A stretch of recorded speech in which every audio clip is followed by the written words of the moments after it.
Today, on episode number 554 of the Teaching in Higher Ed podcast, Classroom Assessment Techniques, Formative Feedback Tools for College and University Teachers with Todd Zakrajsek. Produced by Innovate Learning, maximizing human potential. Welcome to this episode of Teaching in Higher Ed. I'm Bonnie Stahoviak, and this is the space where we explore the art and science of being more effective at facilitating learning. We also share ways to improve our productivity approaches so we can have more peace in our lives and be even more present for our students.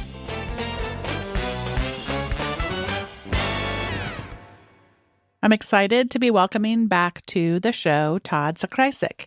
He is the author or co-author of 7 books over the past 8 years and advises faculty on how to create a motivating, creative, and engaging classroom community. Dr. Zakrajsek currently directs 4 Lilly conferences on college and university teaching and has served on numerous educational-related boards, journals, and work groups in the area of teaching and learning. Todd is an international speaker who's requested regularly for keynote presentations and campus workshops, having published and presented widely on the topic of effective teaching and student learning. And Todd's coming back today to share about the book, the 3rd edition of Classroom Assessment Techniques, Formative Feedback Tools for College and University Teachers. And this book, I'm reading from the description here, is a practical research-based handbook for using assessment to improve learning. This completely revised and updated 3rd edition of Classroom Assessment Techniques provides a research-based, engaging guide to assessing student learning where it matters most, at course and classroom levels, informed by the latest international educational research and 30 years of classroom assessment practice. This practical handbook is designed for post-secondary teachers from all disciplines, faculty and academic developers, and assessment professionals. It offers field-tested guidance, tools, and advice for planning, designing, and implementing formative assessment in face-to-face, hybrid, and fully online classes. Todd Zakrajsek, welcome back to Teaching in Higher Ed. Oh, I'm so excited to be here. Every time I come here, it's so much fun, and you are amazing. So thank you for giving me the opportunity. I should have warned you before we started recording. I always get so excited to talk to you, but I woke up this morning at 3 a.m. and couldn't fall back asleep. So if I kind of get a little bit wacky, we're going to do some different things. We're trying some different things on this episode, but I probably should have warned you about the utter lack of sleep. And I think sleep's going to actually come up in the end of our conversation too. So we're going to do a sleep sandwich, I guess, on this particular episode. Well, that's okay. I don't mind at all because there's a whole chapter in sleep on my book on the new science of learning or the essentials of new science of learning. 2 different books. Please get them at your local bookstore. There, got my plug in. Boom. Yeah. There we go. I love it. But lack of sleep can do it. But what is this you're going to expose me to today? What we are doing is, first, we are talking about a time that we have been assessed recently. Oh, that's interesting. Since you came up with it, I'm going to insist that you go first to allow me some moment to think. Because you have to do it too, right? If I'm going to do it, you should do it. Fair turnaround. I chuckle, though. You're so right. I chuckle because I don't get assessed very often. And when I do, I get these ridiculous things that I know are ridiculous in my head, but I still can't convince myself. So, for example, the anti-sexual harassment training course that the state of California requires you to take that if you either are in a teaching position and or in a management position. And I will be convinced that if I get a single question wrong, that somehow alarms start going off at the university, like whoop, whoop, whoop, like helicopters are going to come down. I mean, it's just so funny that I'll be like, wait, that question was I'll just get embarrassed when, as if our HR department could possibly have time to care that I didn't get a perfect 100%. So that same feeling was coming up, but it was for a test I hadn't taken. Dave and I were trying to remember when we took this test last. So it is the written test with your driver's license, but since I have a close to perfect driving record, this is me, sound effect, but not really. Knocking on wood. I have a nearly perfect driving record for my whole time, and so I just haven't had to take the test in such a long time that a couple of weeks ago I got the choice. I was faced with a choice: take the test or take an online course that included some assessment within it. And I went the take an online course with some assessment. And the only notable thing there, and then I'll ask you to share, the only notable thing with that course was that they asked me in my practice part of the course to look at signs and match the sign that I could see with the words that went. So like curvy road ahead. I looked at the sign. It's yellow. It's got the black curve.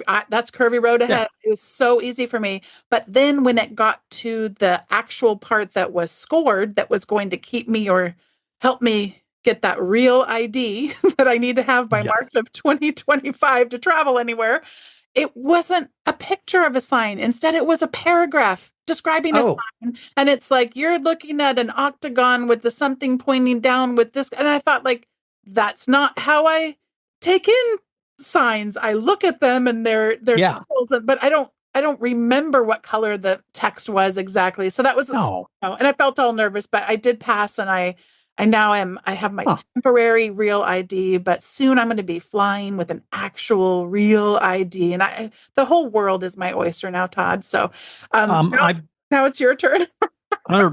Well, one thing real quickly first is that's ridiculous, because you should always study and recall information in the same modality. And secondly, you should actually, with a road test, is what you're going to experience. And you're never going to be driving down the road with a passenger saying, oh no, up ahead is a triangle with no, it's just ridiculous. So downward with red font. Yes, it was ridiculous. And you know why I think they must have done it?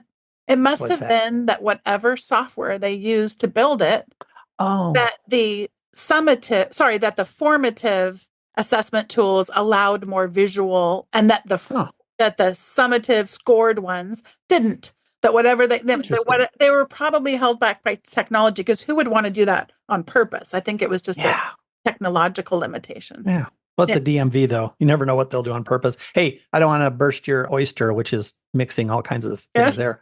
But when I used my real ID at the airport, they said, do you have a passport? Because those give our machines fits. Oh, no. All this. They're going to fix it.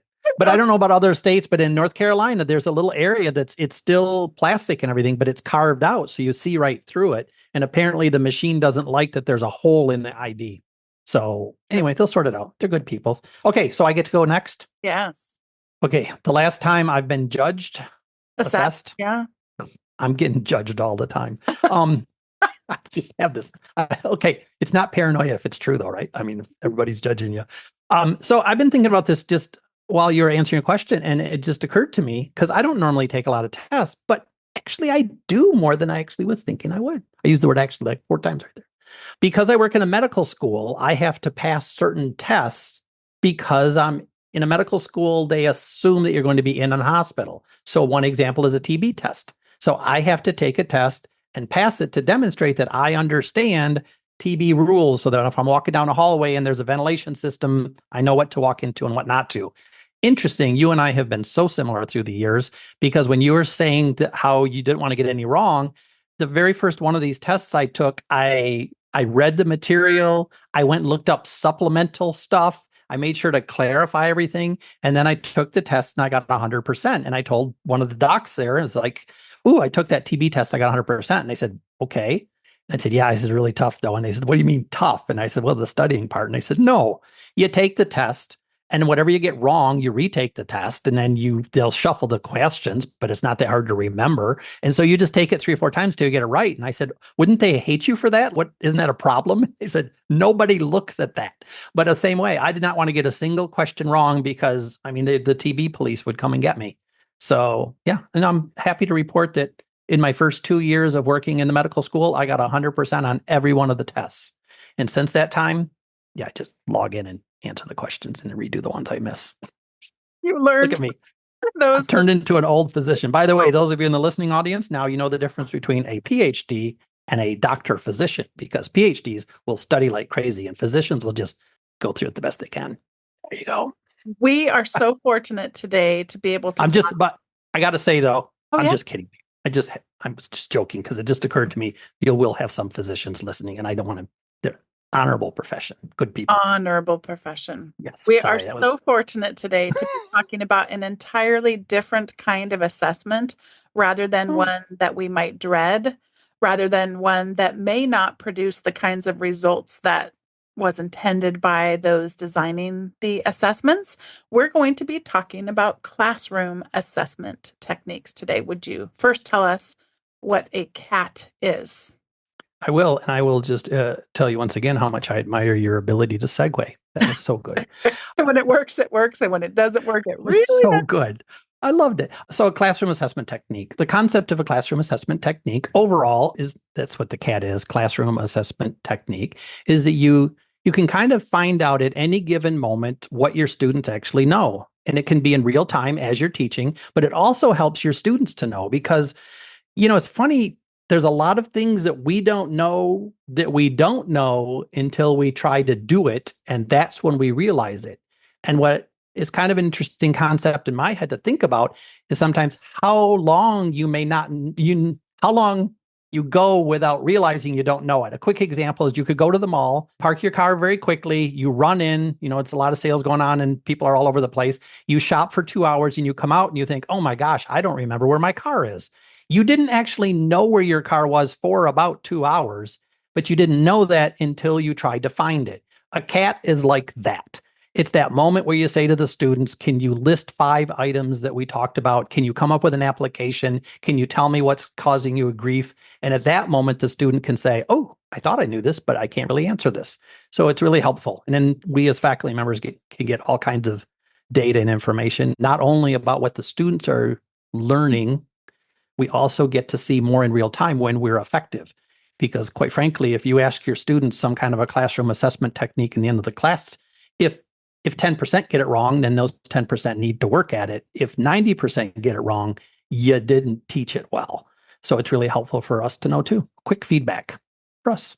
Yes. Well, today's podcast interview, as I shared, is going to be a little bit different. First time we're trying this. And today's interview was inspired by a session that I was able to attend at the 2024 Pod Conference. And the host was Emily Pitts Donahoe she's the Associate Director of Instructional Support in the Center for Excellence in Teaching and Learning and Lecturer of Writing and Rhetoric at the University of Mississippi.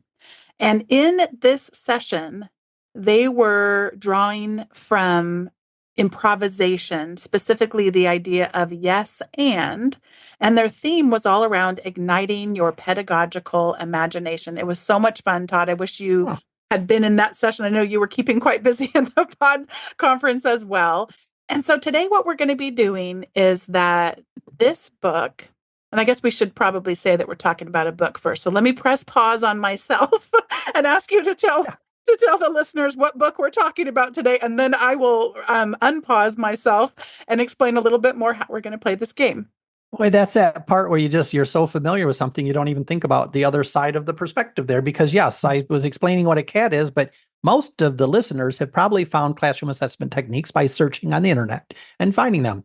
Where those actually all came together in the beginning was a book by Pat Cross and Tom Angelo in 1988. And then the second edition came out in 1993.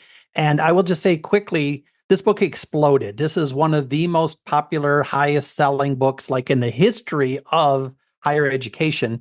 And the reason is that the book was how you do find out whether your students are learning or not. And what Pat and Tom figured out was we need to put together to this material to know this. But they did that before it was like mid 90s to late 90s was when we said we should shift from teaching to learning, which means stop focusing on teaching, start focusing on how students learn. But then people are like, how do we know if students are learning? And this book had been out at about 3-4 years at that time. So anybody who's listening who's near my age, and by the way, hi to all my friends, we all had this book. In fact, many of us grew up teaching as this was our primary book. And so it was huge. The second edition being 1993 means this third edition came out in 2023. 30 years later. So there are many of you out there who probably never heard of this book because the last 10 or 15 years, it was just an old book out there. But yeah, it was a very important book for the higher education movement. So the way we're going to be playing today's game, again, which is inspired from the session at Pod Yes. on igniting your pedagogical imagination, today we're going to be looking at the different categories of classroom assessment techniques. And we're Categories. going to have you explain each one of the categories. And then I am using the Wheel of Names. And if listeners have not heard of the Wheel of Names, it is so much fun.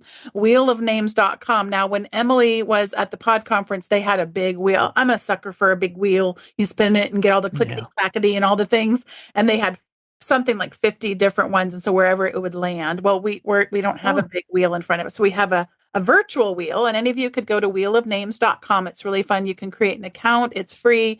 You can change the colors. You can put people's names up there. You can put concepts up there, all kinds of ways that you can use the Wheel of Names. Today, I will be taking the different items, the different cats underneath each of the categories, and then spinning the wheel. And then Todd and I are both going to, first, Todd's going to explain a little bit about what that technique is, but then we'll think about an introduction to psychology class as an example, because Todd and I know enough to be dangerous, and Todd knows a lot more than I do, but we both are at least familiar enough of what would be addressed in a introduction to psychology class, and then we'll kind of spitball on how we might think about using it. And we'll do yes and a little bit of improv as we go.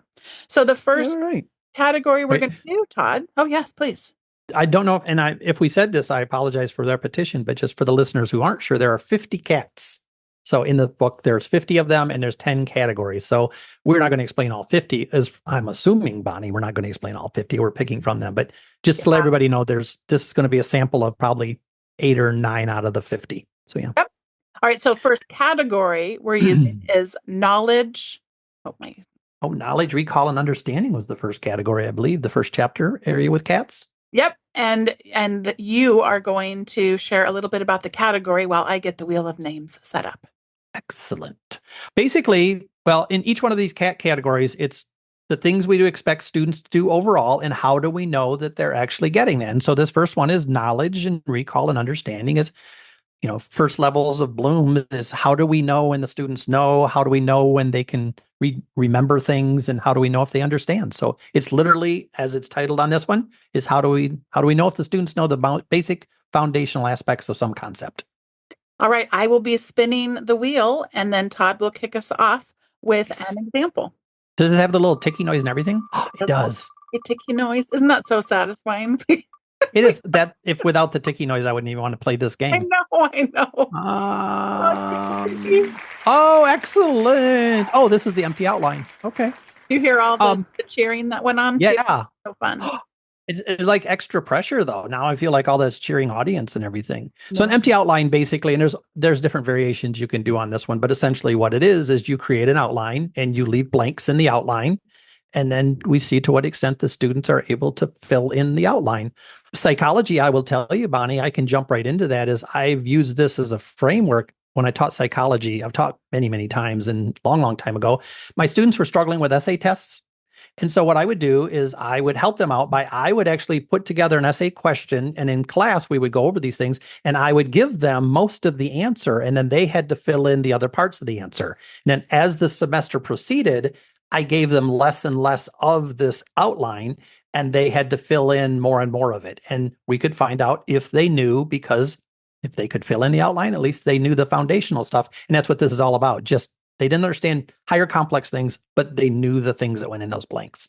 Something that's coming to mind for me in an introduction to psychology class. And of course, you and I are recording at the end of a year, at the end of a semester. I keep thinking about right now, Todd, just how much gets locked away in a learning management system once a course has ended. So a nice thing about an empty outline would be a student might potentially save this in a notes app of their own and have access to this resource even after a class is over. So as somebody who my undergraduate major was in social sciences, with psychology being the biggest component of it, and I, even in my organizational leadership degrees since then, have certainly revisited those topics. And I love that that back when I was in college, we might, have a cassette tape, although I don't have any of those those left over, but I do have notes. I have some handwritten notes from my college classes, and I enjoy going back and looking and seeing the kinds of things that they were talking about back then. I also, by the way, have some papers, but sadly they're not electronic. They are paper copy. My husband is 6 years younger than me, so he gets more digital assets that he can go back and revisit as well. I'm sorry, we got to just pause for just a second here too, because I was visiting one of my wife's family, and we went to the community church there. And it was so funny because they started the sermon and I opened up the bulletin. It was an empty outline. And there were little pencils all over the place. And I looked around and all these people had picked up their pencil and they had the bulletin and they were filling it in. And I just thought, oh, good, he's using a cat during church. So when you said it, the first thing I thought of was church for sure. Yeah, many of us would have seen that. Yeah. All right. That's so the next category is application. Would you tell us about application, and then I'll spin the wheel?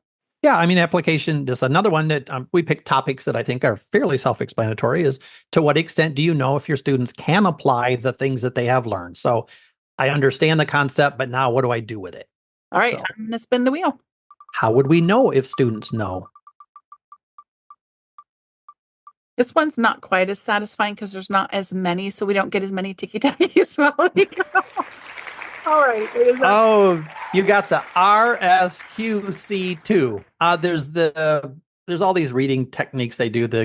And this one's kind of a version of this too. This is recall, summarize, question, connect, and comment. And essentially what we ask the students to do is we have a concept and they have to recall and summarize what it is, but then they have to ask some kind of a question. How would you do this? What would you do with it? And then they can connect it to something else. And then overall, they just do this judgment, a comment thing. So it really boils down to being able to summarize it, tie it to something else, and then explain it. It's kind of the gross way of looking at it.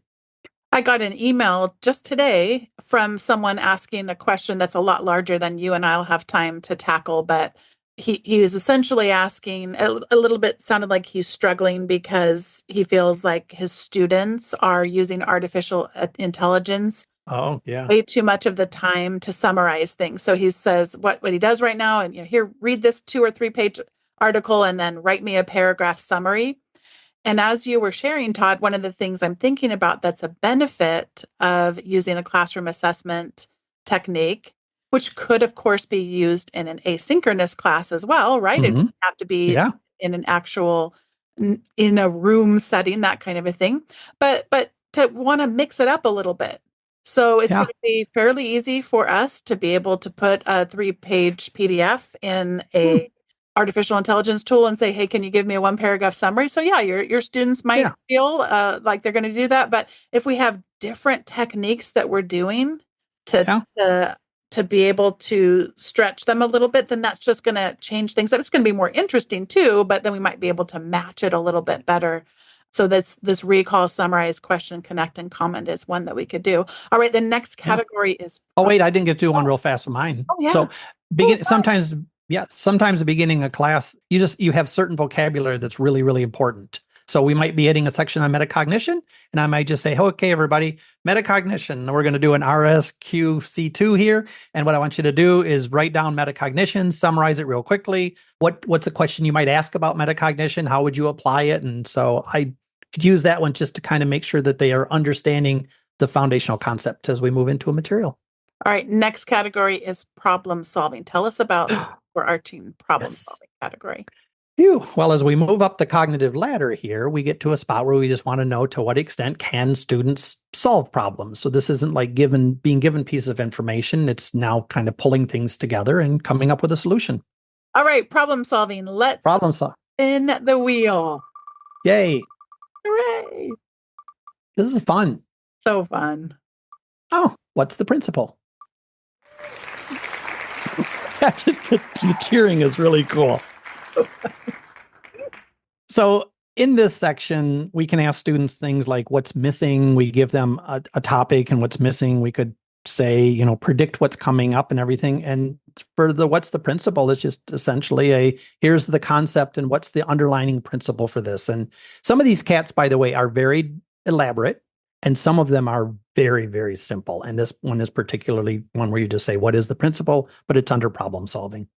And so, in an introduction to psychology course, how might we use problem solving in general, and specifically, what's the principle around problem solving? Yeah, this is one where I kind of got in trouble. I think I could use this one for an example. As I thought, and I'll do this real quickly, is I wanted to talk to the students real quickly about free will versus basically things that are determined. And so determinism versus free will. And everybody feels like, you got free will, you do whatever you want anytime you want. And so in a class of 200 students, I said, hey, everybody, what we're going to do, and here's a little different. You're going to come up with a syllabus. Two things: I have to be able to assess you fairly. I have to be able to give you a grade at the end of the semester, and you have to be fair to your colleagues. So just because it's good for you, we have to compromise and do what's good for the group. And so they thought, are you kidding me? Blah, blah, blah, blah. And this was back in like 1993, 1992, maybe. And so active learning wasn't all that big, but I got them into groups of 4 and said, how many tests do you want? Do you want to drop the lowest test? And they came up with a syllabus: 5 exams, drop the lowest test. And we talked through each category and everything.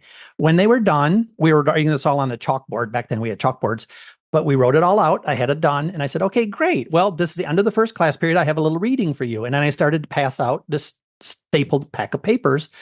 And as I was passing them out, the first couple of students says, what the heck? And I turn around and says, I'll be back with you in a minute. And then somebody else in the room says, what is this? And as I handed them out, it was their syllabus that they had just come up with. And so I got back to the front of the room and I said, what's the principle? And what we were really after is that you can think that you had free will and you determined what your class was going to be. But by me talking and kind of facilitating it, I took you to exactly where I wanted you to be, and you didn't know it. There's not as much free will in your world as you think there is. And so we talked a little bit, but they came up with some of what's the principle, big moment. By the way, a rookie teaching mistake, because I was early in my career, because they did not trust me for anything the entire semester. It's like, oh, why do you want to know about this? Why don't you just tell us what we're thinking? So it was a little mistake there, but the principal part was right there. And it was fun to do. What you just shared, Todd, reminds me so much of my conversation with Stephen Block-Schulman on episode 491. And he talked about the title of the episode is Teaching Through Experiences. He's a philosophy professor. And one of the things he talked about is his assertion is we really only can teach through experience. You're not really learning unless you're experiencing that. So what you just described, and he did also have some cautionary notes of where he's gotten himself into some trouble around the issues related to trust, as you described. But what a powerful thing that example you just gave. I can imagine that would be something I'd remember decades later of in the kind of a principle that I could carry across so many different contexts. Yeah. Oh. Yeah, I did have several students comment later in the semester, and even because it was a small campus, I'd see the students a lot later and they'd say, that was interesting because like I would go home and do this thing and my mom would say, what do you want to do? And I'm sitting there thinking, oh, this is like Dr. Zakrajsek. And she knows what we want. She wants us to do, and we're going to end up there. And so the one student said, well, we played along and we ended up exactly where mom wanted us. And yeah, she just said, people are saying too, this is around you a lot, but yeah, it worked out well. I'm excited about this next category because it's certainly something that many of us struggle with instilling in students, and that's analysis and specifically critical thinking. Tell us about the category and then we'll spin the wheel. This has been one of those tough ones for a long time as faculty members to get students to think critically. And I do think, as I say, think here, is that in the age of AI, I'm going to do a quick little AI sidebar here, is that we've learned a certain way and we've amassed knowledge in a certain way. And it's allowed us to do some amazing things like create this AI complex concept.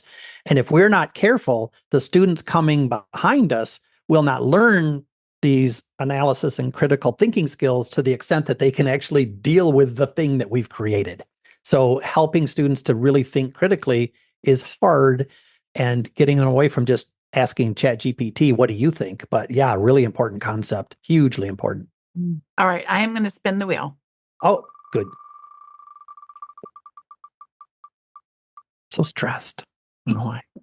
Wait till you hear the cheering, though. It'll make you feel better. Yay. Oh, I thought this one caught my eye, so I was kind of hoping for this one. This is blooming. This is blooming was one that this is one Tom came up with and I thought was kind of neat. Blooming basically is using Bloom's taxonomy. And through Bloom's taxonomy is basically looking at having students think through what does it mean to go from understanding to analysis and to critical thinking and synthesis and those types of things. And so that was the concept of blooming. And in And it was introduction to psychology class, what are we thinking we might use blooming for? I mean, I can picture it, so. Yeah, I mean, actually, this could be used for almost any back to concepts again. Is I'll go back to metacognition again. We can come back to it, and we can help the students understand. Oh, I know. I'm going to shift gears on myself here. It's an example I use in my workshops when I do them at times. Is if I say right now you don't know anything about what I'm going to explain to you, but I'm going to explain it, and we'll go from there. So in Michigan, there are 5 Great Lakes that surround Michigan. It's Huron, Ontario, Michigan, Erie, and Superior. And of those 5 Great Lakes, Superior is the deepest. Now I come back a couple days later and I give you a quiz, and it says, which of these lakes is the deepest? Is it Erie, Superior, Huron, or Michigan? And you say Superior. At that moment, I don't know if you know what a lake is. Because what I said was, here are 5 lakes. This one is the deepest. Later, I said, which of these is the deepest? All you had to do is memorize Superior and deep. You may not know what deep is. You may not know what a lake is. So for students, to help them to understand that that's a level that you can be at where you think you know something, but then to move from that to understand, what does that look like? What does analysis look like? What does synthesis look like? So you walk the student up the Bloom's taxonomy. And the reason I really get excited about that one, it's extremely important for students to understand the difference between, in their critical thinking minds, the difference between recognizing something and knowing it. Because we've all played games with our friends, and I don't know if you remember, oh my gosh, remember the old, now I'm blocking on a Bonnie, the game with all the questions, and we had to, isn't that awful? Trivial Pursuit? Trivial Pursuit. Oh, okay. Yeah. The little pieces of pie all over. Piece of pie. See, it even has, I love pie. But I remember playing the game with my family, and my sister-in-law would say, oh gosh, Todd, this is a baby question. And then she would ask the question, and then I'd get it wrong. And she'd, oh my gosh, you're a professor and you can't even get this right. And after the 3rd time she did it, and this comes right back to my classroom type situation, I said, hey, Darlene, on the next question, here's what I want you to do. You can read the question, but do not turn it over and look at the answer. Just read the question. And she said, okay. And she read the question. And I said, oh my gosh, that's a baby question. What do you think it is? And then I can write it down right now. And the point was, very quickly, is because she would look at the answer and recognize the concepts in the answer, she thought she knew it, but she was doing recognition, not actually understanding. And so helping somebody to understand that and think critically about it is really important, or they believe they know so much more than they actually do. And that is dangerous. I had so much fun this last semester. I've taught it many, many times, but it's personal leadership and productivity.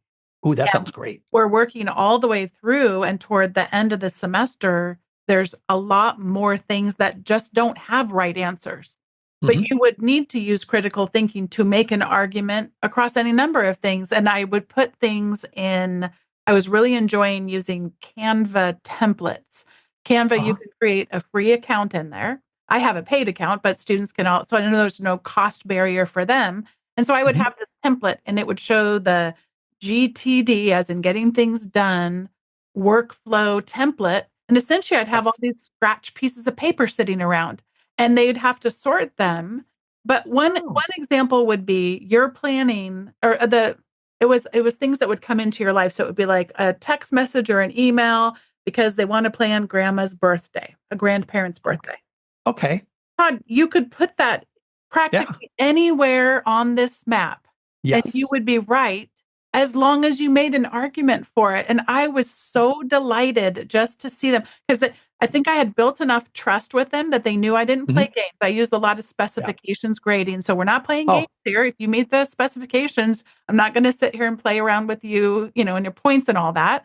And so it was so fun for them to say, well, I think you're maybe thinking it would go in a project, but you know what? My mom loves to plan for my grandma's birthday, so I'm going to delegate it, because delegate is another place they could have sorted it.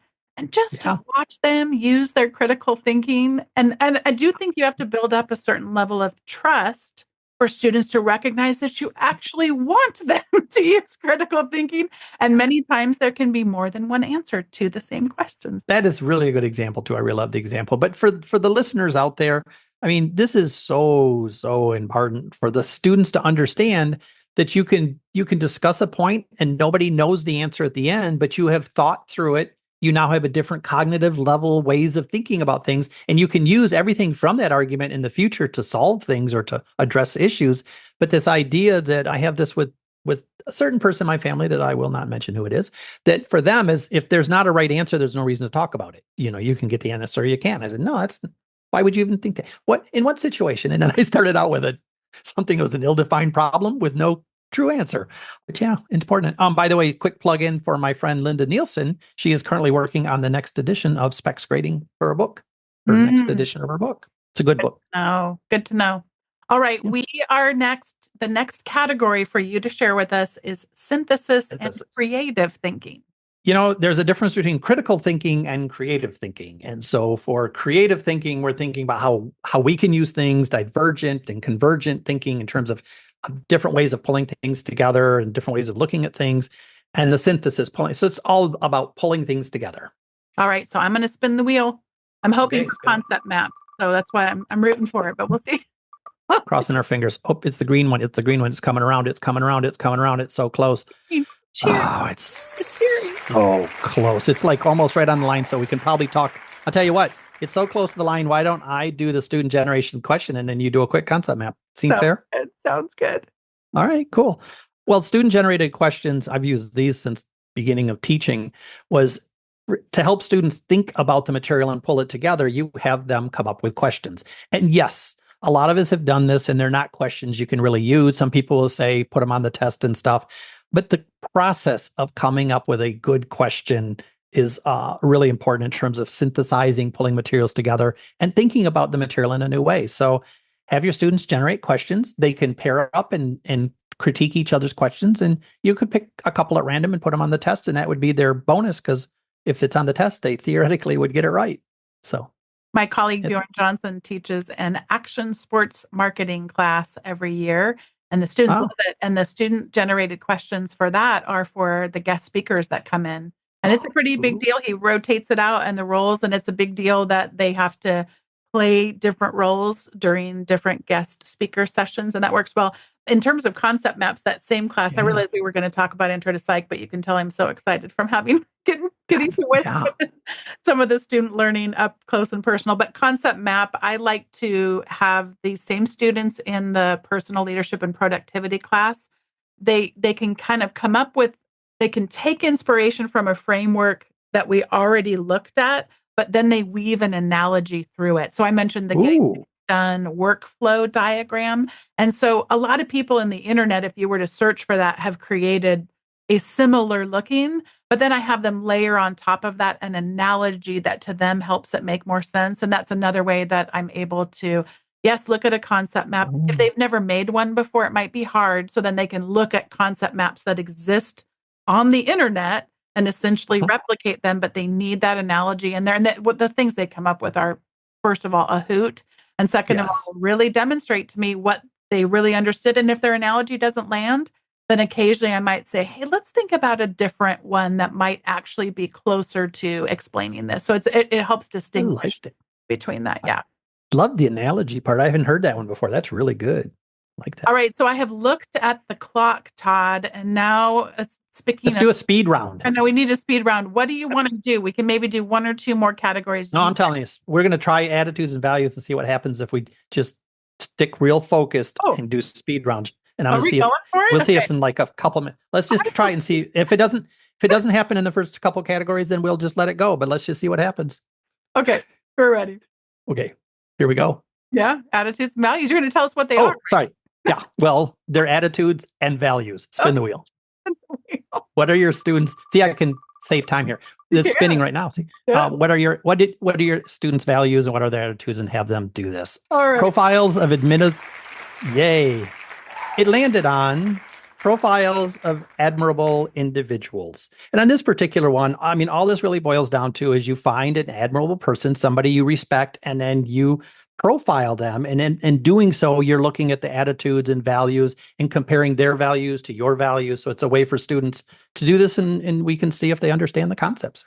And That's in it. my business ethics class in the spring of 2025, I'm going to be trying this, and I'm actually going to mix it with artificial intelligence. So I'm actually going to have them interview, and even if Uh-huh. the person isn't alive that they admire in terms of their business ethics, I Yep. might even have them try to bring in something from history if the person's not alive. But then I'm going to use artificial intelligence to get a summary, do a light qualitative analysis, if you will, what all of the students' admirable qualities had in common. And then we can discuss that.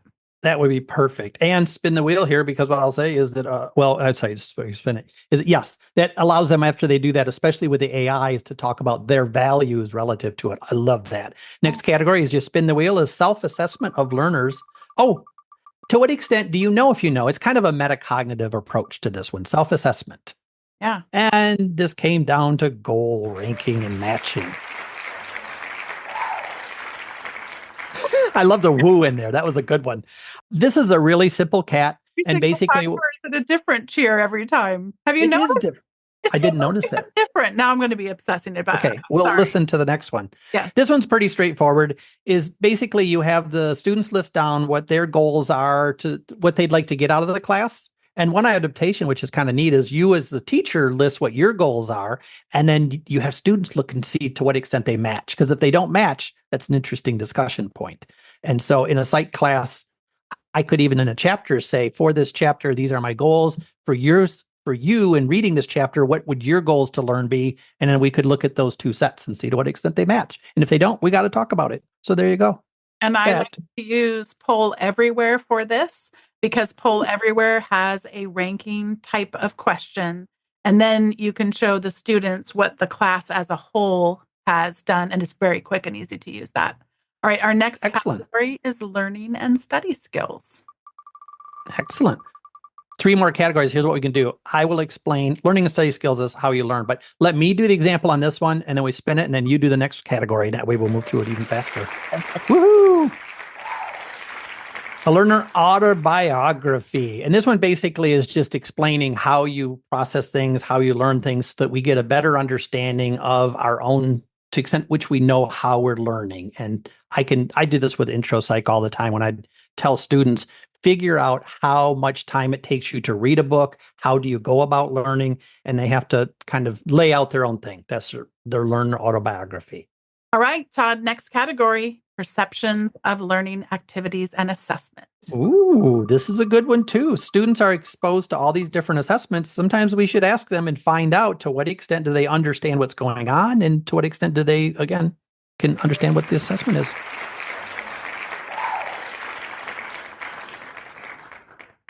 This one's yours. I did the last one. So focused on is the cheering the same every single time, and I believe that I believe that guy at the end.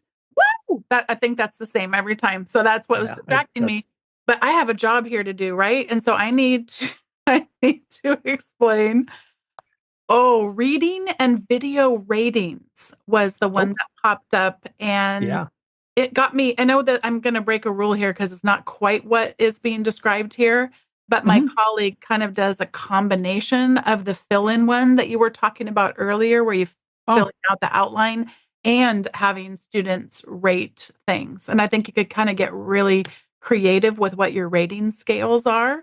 I think that could be really fun. I have I'm going on a million tangents today, but I have a weather app that's a little bit snarky, and you can actually set the temperature of snarkiness and all of that. And so I feel like it would be fun maybe to have students come up with a rating scale to really bring some distinct qualities to your reading of the videos and reading assignments. That'd be fun. All right. Oh, that's good. Well, I do like this cat. And the only thing I'm going to say about it is I like this cat because so many times we'll show a film, we'll show something, and then we just say, okay, let's talk about it. And the cat basically comes down to asking the students, do you think that was helpful? And see what they think. So that's all that is. Last category is perceptions of teaching and courses. Oh, so we've been doing a section on perceptions. And this one, again, is just the perceptions of how is the teaching going? How is the course going? And so it landed right on... Oh, we'll listen to the woo guy. Right at the end. Right on cue. Right at the end. Teacher designed feedback form. You know, we have our official feedback forms that we can use at the end of the semester. This is kind of like a mid-semester kind of concept, and it's helpful to get information from the students before the semester ends. And I'll tell you, one of my favorites, ask 4 questions. To what extent am I helping you to learn in this class? What could I do to further facilitate your learning? What are you doing to facilitate your own learning? And what could you do to further facilitate your own learning? And essentially, with that feedback, which is going to be on our teaching, plus they're learning a little bit there too, is that they get a chance to kind of give you some feedback, but also process what's going on. I love those questions. Thank you so much. And thank you for this book. What a wonderful, wonderful tool it is for us to be able to think about all these different ways. So thank you for the book. I am so excited about these recommendations because, Todd, I think you're going to find them a hoot. And I want to name my source on both of them. Our senior director of our library, Jim Darlak, is such a dear friend and also is one of the biggest geeks that I know. It's just a special, bestest kind of geekiness. So both of his are spectacular, and I can almost assure you, you're going to love them. So what we're going to, but there's going to be some words I have no idea how to pronounce because I think they're made up. So I'm going to invite Todd, if he wants to help me pronounce made up words. But so the first recommendation that I have reminds me of just taxonomies and categories and classifying things. And so I'm going to read from their website here. Welcome to the Holotypic Occupantid Research Group. And I'm still reading here. This site contains several years of research in the classification of occupanids. These small objects are everywhere, dotting supermarket aisles and sidewalks with an impressive array of form and color. The holotypic